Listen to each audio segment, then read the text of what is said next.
Halo Sobat Koboi, ketemu lagi sama gue nih. Gimana kabar lo semua? Semoga sehat walafiat ya.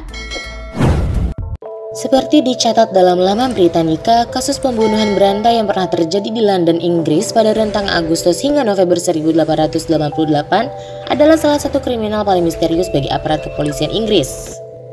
Pelaku pembunuhan tersebut tak pernah tertangkap karena pada saat itu pihak kepolisian tidak memiliki bukti dan petunjuk tentang siapa sesungguhnya pelaku kejahatan itu.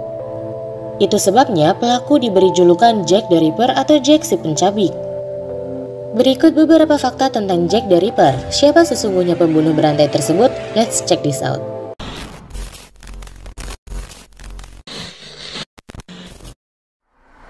Nah, sebelum nonton video ini, jangan lupa subscribe channel kita, di-share juga ke akun sosial media lo lainnya. Terus follow akun Instagram, TikTok, dan Facebook kita ya. Like-nya juga jangan lupa dong, oke? Publik London kala itu tidak serta-merta menjuluki pembunuh tersebut dengan sebuah julukan yang masih melegenda hingga kini. Julukan Jack the Ripper berasal dari beberapa surat kaleng yang entah dari mana datangnya. Surat-surat tersebut awalnya diyakini sebagai surat yang ditulis oleh pelaku. Namun ada banyak kalangan ahli yang menganggap bahwa surat-surat tersebut adalah hoax yang dibuat oleh pihak tertentu untuk meningkatkan minat publik terhadap kasus ini. Kemungkinan surat-surat bohong tersebut dibuat oleh jurnalis media. Tentu saja itu dengan tujuan mendapatkan kehebohan publik yang dapat dirangkum menjadi sumber berita. Karena masifnya pemberitaan tentang pembunuhan berantai tersebut, publik Inggris dibuat heboh dan diselimuti ketakutan yang cukup berlebihan. Apalagi pihak kepolisian London masih belum dapat mengungkap fakta di balik kekejaman Jack the Ripper yang membuat panik terutama di wilayah miskin Whitechapel. Seperti dicatat dalam laman National Archive, surat-surat kaleng yang dulunya pernah dikirim ke publik tersebut kini disimpan di Arsip Nasional London, Inggris. Uniknya, surat-surat aneh tersebut tidak hanya berasal dari Inggris, melainkan juga dari Prancis dan Amerika Serikat.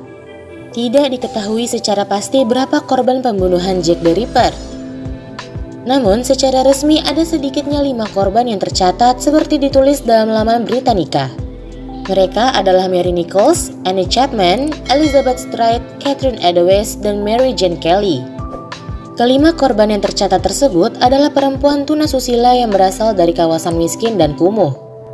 Pembunuhan yang dilakukan juga termasuk sadis, karena selain memotong leher korban, perut korban juga dimutilasi.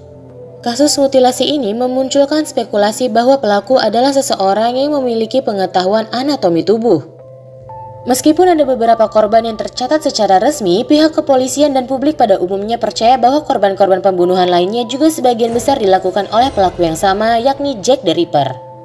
Ada banyak kasus pembunuhan misteri di tahun-tahun berikutnya dan Jack the Ripper tetap menjadi tersangka utamanya.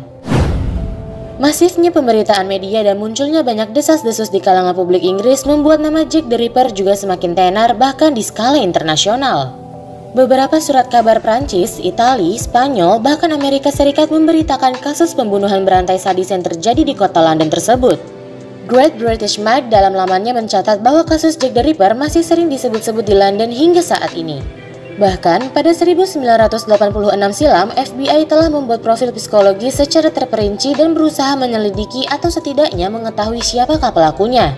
Profil yang dibuat oleh FBI dan detektif swasta memperhitungkan situasi geografis, sosial, motif, dan fisiologis untuk mendapatkan sebuah kesimpulan. Mereka berharap bahwa dengan dibuatnya profil-profil psikologi seperti ini, mereka dapat mengetahui motif dan bagaimana pola pergerakan si pelaku. Investigasi dan penyelidikan detail tentang kasus pembunuhan ini menghasilkan kesimpulan yang dangkal dan samar. National Geographic menulis bahwa pada saat itu hampir semua kalangan masyarakat ikut turut andil dalam penyelidikan kepolisian. Bagaimana hasilnya? Tetap nihil. Bahkan, kasus-kasus pembunuhan yang dilakukan oleh Jack the Ripper sempat membuat gempar dan perpecahan di kalangan warga London secara umum. Warga miskin menghujat dan menyalahkan warga yang kaya, sebaliknya warga yang kaya juga menyalahkan warga miskin. Ada beberapa orang yang dicurigai oleh pihak kepolisian. Namun, polisi tidak dapat menangkap mereka karena kurangnya bukti. Ironisnya, di tengah-tengah situasi London yang cukup mencekam, pelaku berjulukan Jack the Ripper masih berjalan dengan santai dan bebas di tengah kota. Sebenarnya, hingga sampai saat ini pun pelaku di balik Jack the Ripper masih samar dan misterius. Namun beberapa ahli forensik modern sudah mulai dapat meraba dengan pasti dan menyatakan bahwa mereka mendapatkan satu pelaku tunggal. Pada 2014 lalu, sebuah tes genetika yang dilakukan dengan peralatan canggih menyimpulkan bahwa Aaron Kominski, seorang tukang cukur yang berasal dari Polandia, adalah pelaku tunggal dengan kepastian 99%. Penyelidikan DNA dilakukan pada sebuah kain selendang milik korban dengan adanya sedikit noda darah dan bercak air mani pria. Tidak mudah menemukan hasil akurat karena kain tersebut sudah sangat kuno dan jejak-jejak forensik di dalamnya juga sangat kabur. Namun, dengan teknologi analisis DNA mitokondria didapatkan sebuah petunjuk yang terang benderang. Ya, hasil tes tersebut mengarah pada DNA keturunan Aaron Kominski yang masih hidup.